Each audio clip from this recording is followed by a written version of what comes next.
So, World Trade Organization, this is our symbol. Something significant about the symbol, you can see it's the world, but the streets are kind of linking the world together, connecting it. So the actual symbol is somewhat reflective of globalization and trade, connection across borders. As with always, these are your headings: aims, roles, power, and influence. You guys identified at least one of the, actually got both of them, both of the aims of the WTO. The first one is to liberalise world trade. Liberalise means to free something up. So if we can stick to liberalise rather than free trade, that would be good. And does this through demolishing hurdles.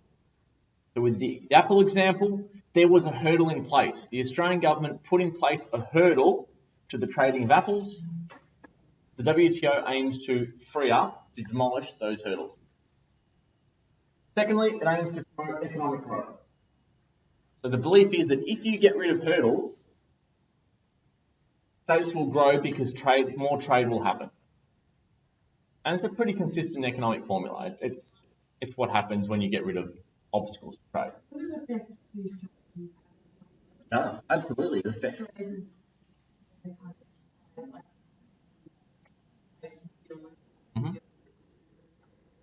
It's not saying that it's not going to affect people, but apples will become cheaper because now Safeway will buy apples from the cheapest provider, and New Zealand's willing to provide them cheaper. New Zealand farmers can work for lower wages. So yes, it'll be a negative for Australian farmers in the short term.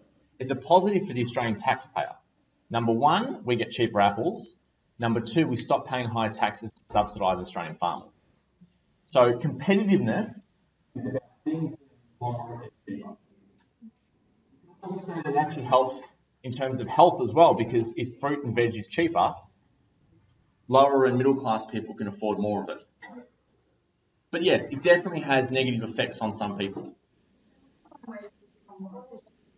And the idea is that, yes, over time, you'll become more efficient. So maybe we can't grow apples very cheaply here. Maybe our farmers can grow something else cheaply.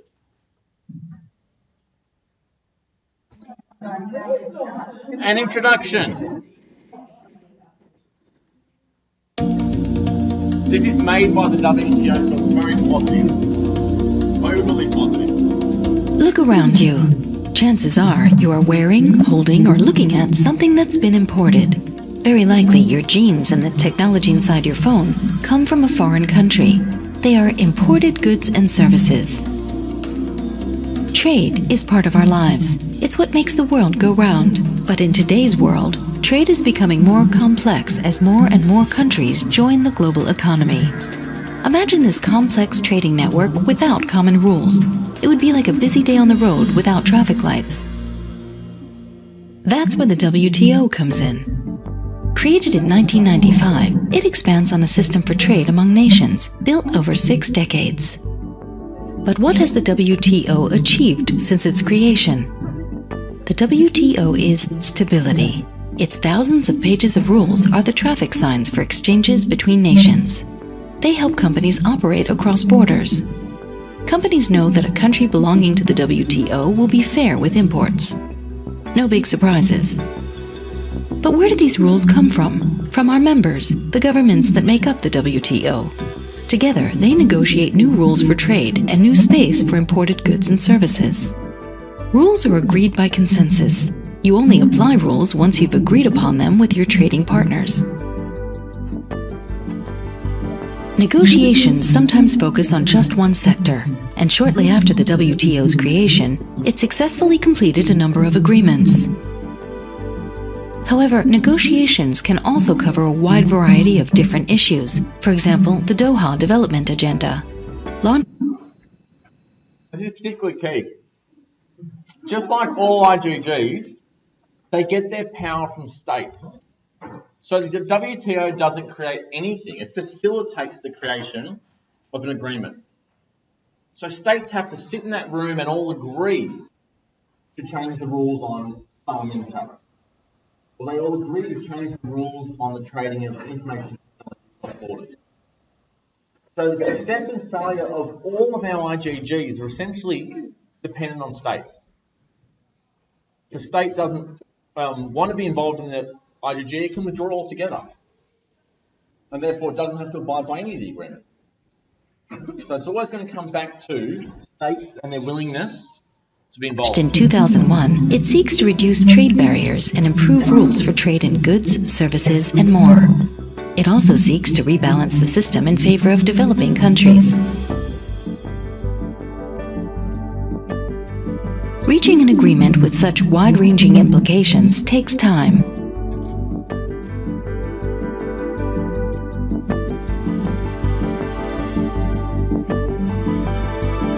In 2008, members got close to a deal in major areas, but there was no consensus on every single topic. So the work continues and the objective remains the same: to update the trading system for the 21st century.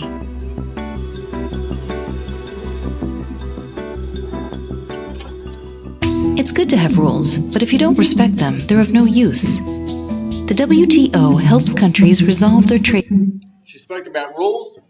If we look back at global governance, institutions, rules, norms, and legal arrangements. It establishes some rules that can connect states to participate together. This idea of norms is common throughout all of our IGGs. Disputes. This helps build a stable trading world. When a country thinks a trading partner is breaking a rule, it can submit a complaint to the dispute system. This WTO innovation has proved very effective. The first step is to talk, and about half the cases are solved out of court. But what if there is no solution? Countries can ask a panel to review their cases and lodge an appeal if they are still not satisfied. Still no resolution? Countries can seek to apply sanctions against those not playing by the rules. Stability. Rules designed by all, applied by all. More and more countries are becoming involved in negotiations or disputes because more and more countries are now part of the global economy. The WTO is about participation, and because decisions are taken by consensus, newcomers to the trading game quickly find their position in the organization. Today, more than 2/3 of all WTO members are developing countries, and more are joining. During the first 15 years of the WTO, 25 countries or territories became members, and about 30 more are preparing to join. From day one, everyone has the same rights: a voice in the consensus, a place at the table, and a stable trading system. That alone doesn't ensure the benefits of trade. A brand new car doesn't take you anywhere if you don't know how to drive or don't have any fuel. For developing countries, problems can be lack of good roads and ports, standards in rich markets, even poor preparation for negotiations. That's why the WTO oversees the Aid for Trade initiative. It means putting aid money from different sources to work for the economy, to improve infrastructure. The WTO coordinates and monitors this work with other international actors. Participation. More members, more voices, moving towards a global and more balanced WTO. With a growing number of participants, transparency becomes vital. At the WTO, it starts with the countries. Each of our members informs their trading partners about any changes in trade policy that may affect them. And every few years, they each answer questions from other countries about their global trade policy. But transparency goes beyond governments. That's all we need. But it's a pretty good introduction. It's covering a whole bunch of the things that we need to know. What it's trying to achieve, aims, what kind of role it has, so facilitating discussion, hearing disputes, its power, so trade sanctions, etc. The influence part is a little more interesting. She's a little deceptive on its influence. Right, so roles. The first one is the most significant, handling trade disputes. So one role is that the WTO facilitates the handling of these disputes. So New Zealand took Australia to the WTO.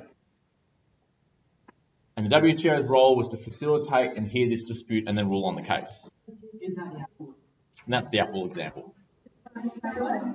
Yep, that's the example you're going to use throughout the WTO bit. Correct. Yeah. In the same way that an American citizen can't be taken before the ICC because they're not a signatory to the Rome Statute.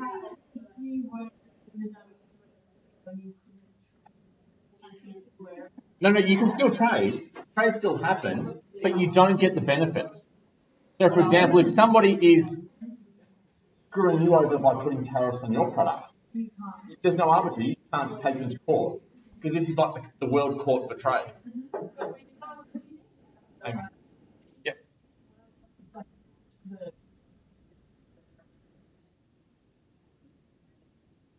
Well, it can, but the UN Security Council has the US on it, so it would veto that. So it's problematic. Yeah, well, no, it's not about girls. It's not about states trading. States rarely trade. People trade and companies trade. So when I bought those apples from Safeway, I was trading. But Safeway gets to choose who they buy their apples from unless the state puts up a barrier to trade. So the state of Australia has put up a barrier to the buying of apples from New Zealand. And New Zealand have decided, well, we're not happy with that. About 10 years ago, they took the case to WTO. Who's the we? Who's the we?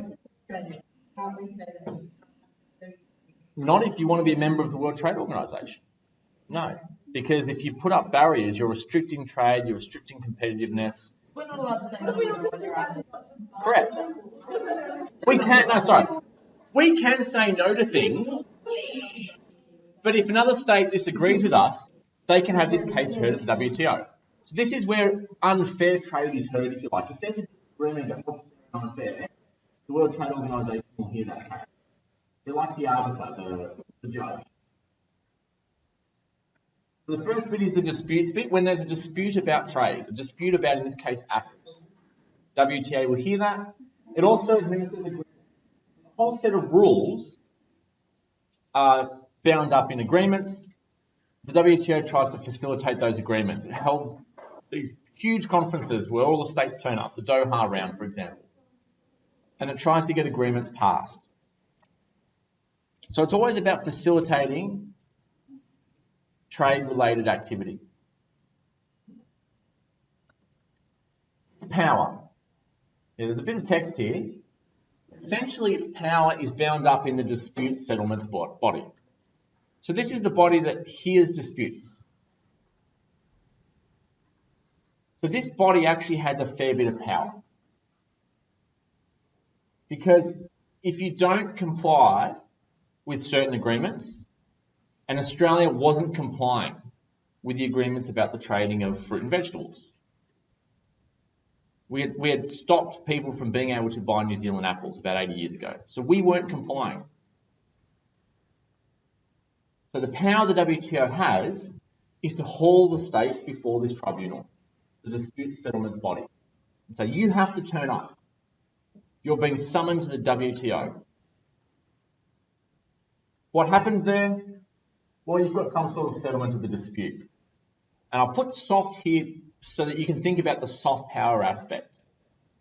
Consultations, mediation, proceedings, the hearings, this kind of collaborative, cooperative talk, getting people to work, getting states to work together in a peaceful kind of cooperative manner. Let's see if we can get these two bodies who disagree with each other, Australia and New Zealand, to work together to solve this dispute. And as we heard on that video, about half of disputes are actually settled well before this point. And I'll talk about that on the next slide on the influence. So that's the power of the WTO to do all these soft power type things. However, it also has some hard power. Once the report has been issued by this body, it demands compliance. So once this body decided Australia must accept New Zealand apples, we had to comply. We have to comply. If we don't, there could be some sort of compensation to the New Zealand apple growers. The WTO might make a ruling and say the Australian government owes New Zealand apple growers $100 million in lost revenue.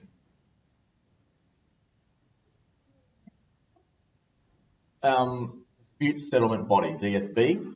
Ignore the panel bit, that's a little bit too... What would we need from that? So it's the combination of the soft power consultations, mediations, facilitating discussions between disputing state members. That's the power of the WTO. It can call you up and make you sit in a room and talk with the person who disagrees with your trade, your barrier to trade. That's a power to demand someone do something. That's the softish bit. The hard bit is putting in place trade sanctions. So demand compensation or what's called retaliatory action. So let's say Australia has said, no, we're not going to comply with this decision. The WTO could say, okay, New Zealand, you now have permission to put whatever barriers you like on every product from Australia. We export a lot of things to New Zealand. So suddenly, New Zealand now has permission to put up barriers to trade. They do, but they might make it harder for Australian producers to import them because of this extra barrier. It's a retaliatory action, yeah, because we decided not to follow this. So it's a form of trade sanction.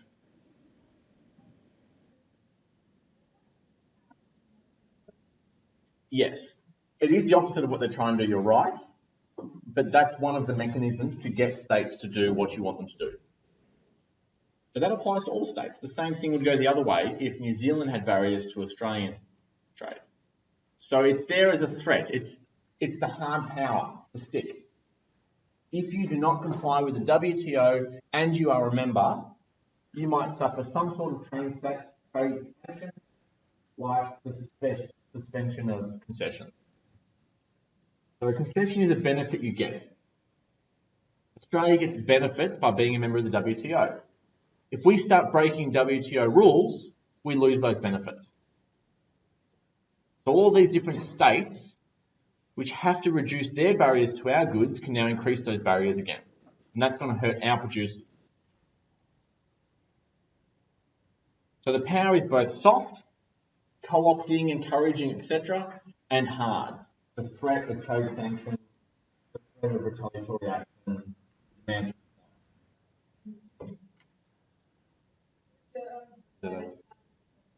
Yeah? Yes, on what basis do they actually make the decision? Are they trying to maximise over both countries, or are they? It's very much like a court. There's a set of rules. So those trade agreements which we heard about, they're the rules. They're the rules of international trade. And then you've got states which put things in the way of those rules. And so it's simply lining up the two. If Australia has put in place a law about importing New Zealand apples, and that conflicts with the international law on trade, then the body will rule in favour of international trade law. New Zealand. Australia trying to like? Yes. But best interest doesn't come. We decided about. Then what's the point of not maximising human rights? Politics get in the way of economics. The best thing we can do economically is let unprofitable start. Unprofitable, then they should be profitable. Yeah, I mean, it's like we want to have the more companies. Yeah, the better. So,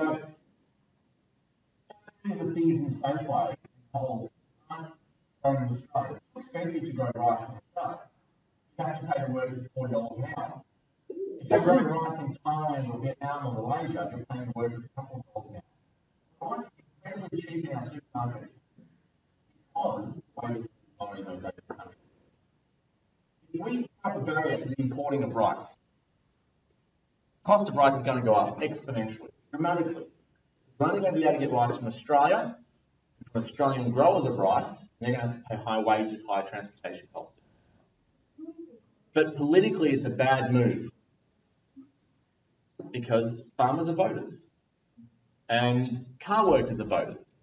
And all these different industries which become less sustainable, less profitable because of the reduction in barriers, lose out and people lose jobs.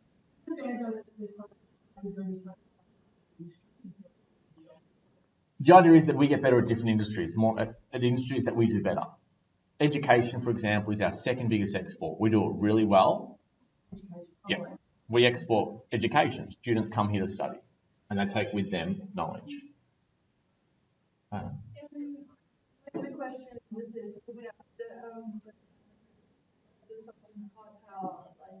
not necessarily. It's going to depend how long the question is. If it's just a 3-marker, you might just focus on the soft part and then use the example of the apples. If it's longer, it might get to 5 marks, you might mention aspects of both and then the apples as well. So you can bring your example and your case study in. No, I'm saying it's always going to depend how long the question is, how many marks it's worth. If it's only a 2-mark question, describe the power of the WTO. The WTO has the power to bring member states to the Dispute Settlement Board. It facilitates mediation between members. Full stop. An example, we see this in the case of Australia and New Zealand disagreeing over apples. So it's going to depend how big the question is. Kate and then Alana. In the example of the apples, what happens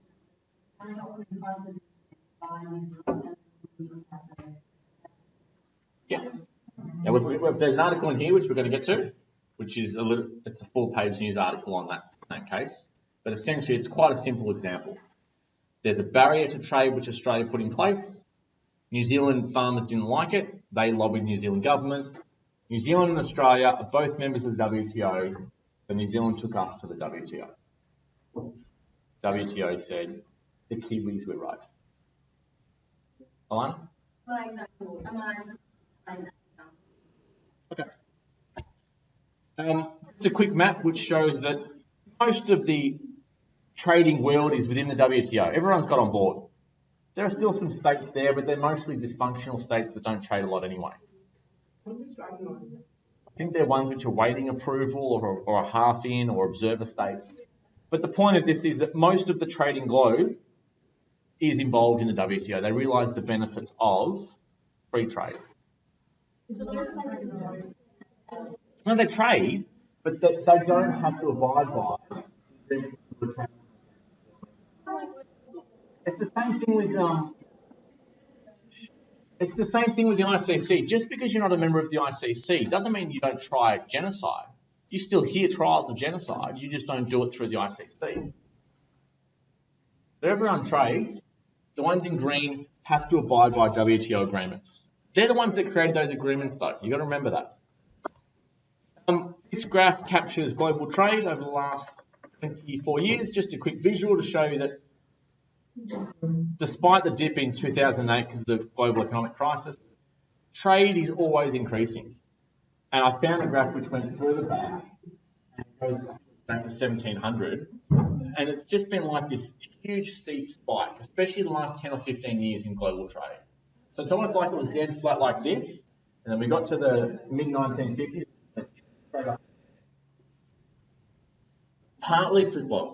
Entirely facilitated by trade across borders. If we had the choice of buying cars from Holden or Ford, and both of them were made in Victoria, they'd be very expensive cars. But because you can trade across borders, we can buy Mitsubishis, Hyundais, Kias, all these other cars that are made cheaply in South Korea. But trade across borders has made this huge spike go up. Cartoons.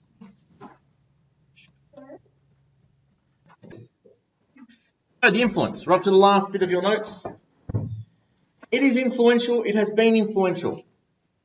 2/3 or half to 2/3 of cases have been settled through consultations. So even before it gets to that dispute settlement board, most cases are settled well before it's heard by the umpire. So just making the threat to take someone to the umpire is enough to settle a dispute. Because states know what they're doing. We know when we bailed out the SPC fruit company in the last couple of weeks that we're putting up an obstacle to trade. Foreign states who want to sell their fruit to us will have to pay a little bit more because we're bailing out SPC. So most cases are settled through consultations. We also have the influence through agreements. There are a whole bunch of trade agreements that have been signed. The most recent one was late last year, 2013 barley package. All members agreed to work towards lowering global trade barriers between the members of the WTO. I should have added one more. In fact, add this one, 159 member states. So the fact that most of the global community is a member is a sign of its influence. How many states are members of the UN? I keep getting this wrong, which isn't good. Either 189 or 193. It's 190. I keep looking it up. I think it's 192. Yeah. I'm going to confirm this, and when we do our summaries, we're going to have that. I'm going to put them underneath each of our IGGs. What's the number? Somewhere between 189 and 193. That's not useful, I know. That's the number. If you're in the General Assembly, that's 196, but they're not two states that we recognise.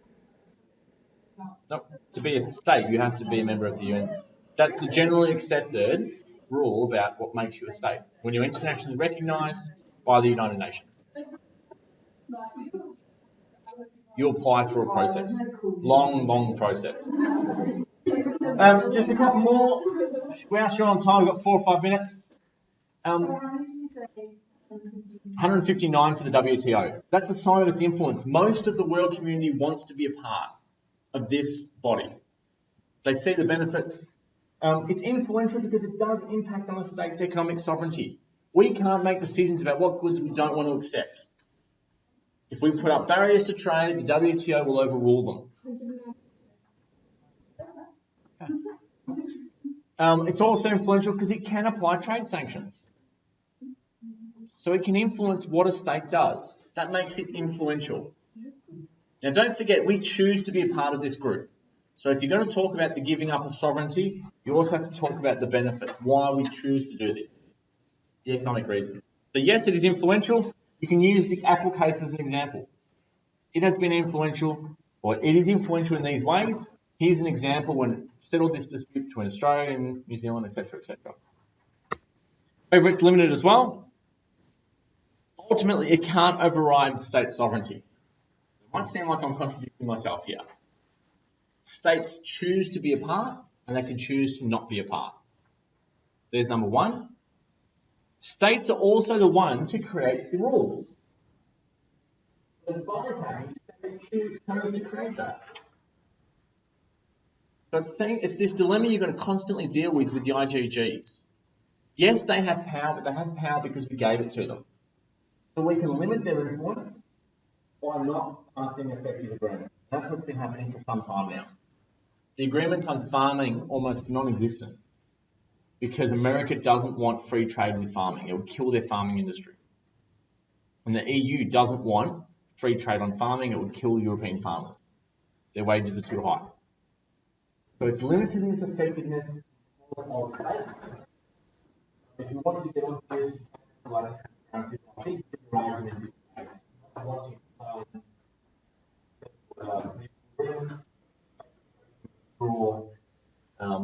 if the WTO is too influential. Are there veto powers in? No, it's consensus, which means every member has to agree. It's quite complex, the consensus system, and I didn't want to get you guys. Yeah. It means everyone has to agree. If everyone doesn't, it's a majority system. But the layers are far more complex than that. And I don't want to confuse you guys. This link goes to the video. So once you've got this PowerPoint, you can access the video yourself. And there is an article. We're not finished yet. There is an article in the subject reader, page 24. I have about 10 copies, which I'm happy to walk around and give to people. Australia opens door to New Zealand apples on page 24. The reason I tell you about this is because there are 5 questions. Want to copy a hard copy of? You're supposed to bring the subject.